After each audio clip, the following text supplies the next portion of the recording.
It all starts with a single car bomb in a busy city. A horrible tragedy, right? But what if that's just the first domino to fall? We're about to unpack how one single explosion in Delhi is spiraling into a massive diplomatic and military crisis that could seriously pull the entire region into a conflict. So let's get right into it. Right off the bat, you need to know this is no longer just a criminal investigation.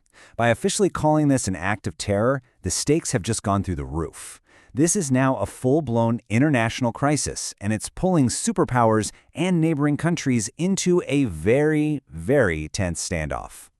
So, how did this whole thing go from a tragic explosion to what looks like a potential act of war?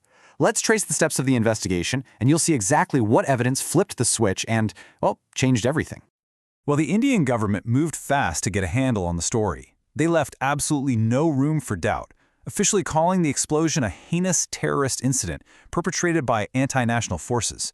Now, this wasn't just some press release. This was a formal declaration that completely shifted the event from a police matter to a matter of national security. Okay, let's break down the basic facts that we know for sure.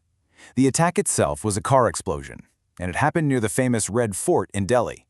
The investigation pretty quickly pointed to a suspect, a doctor from Pulwama, and the final undeniable proof, DNA analysis confirmed he was the one behind the wheel when that vehicle blew up.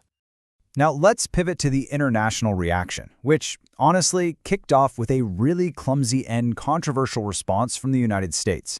It was so awkward, in fact, that it forced them into a rapid diplomatic backpedal. Just look at the wording here. It's really a tale of two different embassies. Over on the left, you've got the US and India calling it a terrible explosion. But then on the right, the US Embassy in Pakistan is talking about solidarity with Pakistan in the struggle against terrorism. You see the problem?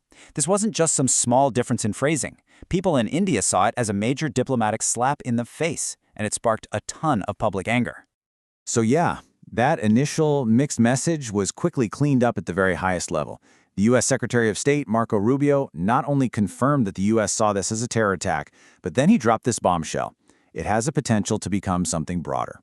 Now, that's basically diplomatic code for this could easily blow up into a regional war. And it was a clear signal that Washington was taking this threat very, very seriously.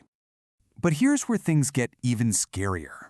As investigators kept digging, a really chilling reality started to come into focus. The Delhi attack, it wasn't a one-off event. It was just the single loose thread that, once they pulled it, began to unravel a much, much larger and frankly far more devastating conspiracy. And here's the real twist. That blast near the Red Fort, as horrible as it was likely an act of desperation. It was their plan B. The original plot was way bigger and was hiding just below the surface. 32. Just let that number sink in for a second. That's how many additional vehicles were being prepped for similar attacks. We're not talking about a lone wolf with a single car bomb here. This was a coordinated, massive operation in the works. The plan was for a huge multi-city serial bombing, with 4 different cities right in the crosshairs. What Indian intelligence managed to stop wasn't just another attack. They prevented a nationwide tragedy that could have caused a truly catastrophic number of casualties. Okay, so with this revelation of a much wider plot, all eyes are now on the borders.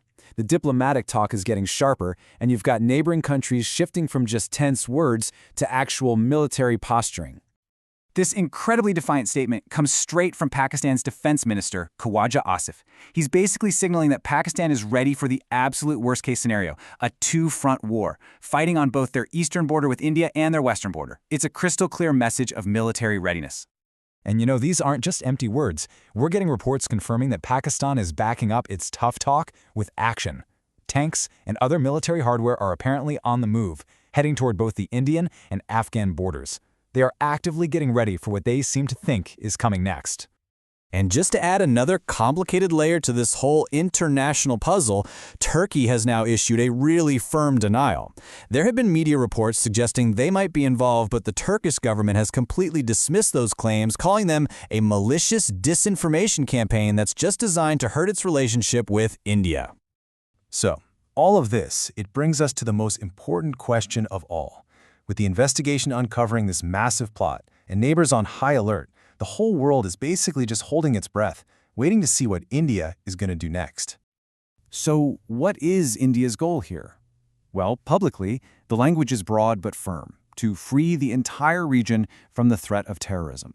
But if you read between the lines, officials have been warning that big actions are on the table, with a very clear focus on destroying terrorist camps, no matter whose country they happen to be in.